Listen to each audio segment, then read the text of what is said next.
Notre bureau offre du soutien aux étudiants qui ont soit un handicap ou une condition médicale qui ont un impact sur leurs études au postsecondaire. Le plan d'adaptation est déterminé sur un cas par cas. Donc, les mesures d'adaptation qui sont disponibles sont dépendantes des limites fonctionnelles de l'étudiant. Donc, c'est vraiment ça qu'on cherche à adresser avec le plan de mesures d'adaptation. Ça peut inclure des choses comme du soutien en prise de notes ou des adaptations pour les évaluations, par exemple du temps supplémentaire ou un endroit avec peu de distraction. On offre aussi des sessions en gestion de temps puis en stratégie d'apprentissage. Donc, ce n'est pas juste des mesures d'adaptation académique.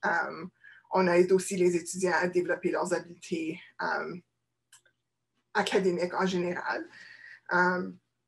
On a aussi, en temps qui ne sont pas de pandémie, on a un centre de testing sur le campus pour les étudiants qui ont besoin des mesures d'adaptation pour leurs évaluations. Donc, ils peuvent écrire leurs évaluations dans notre centre sur campus.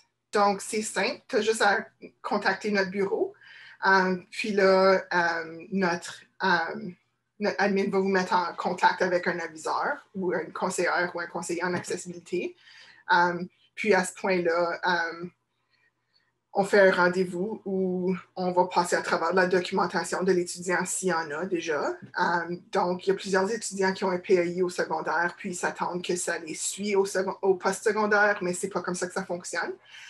Donc, le PEI, ça nous donne beaucoup d'informations importantes, mais pas assez. Donc, on a besoin de la documentation plus en détail parce que vraiment, ce qu'on cherche, c'est quoi le diagnostic. Donc, on a besoin de savoir que l'étudiant a un diagnostic, mais pas nécessairement c'est quoi le diagnostic. Ce qu'on a besoin de savoir, c'est quelles sont les limites fonctionnelles que l'étudiant a dû à sa condition. Puis, ensuite, c'est ça, on adresse les limites fonctionnelles spécifiques de l'étudiant avec son plan.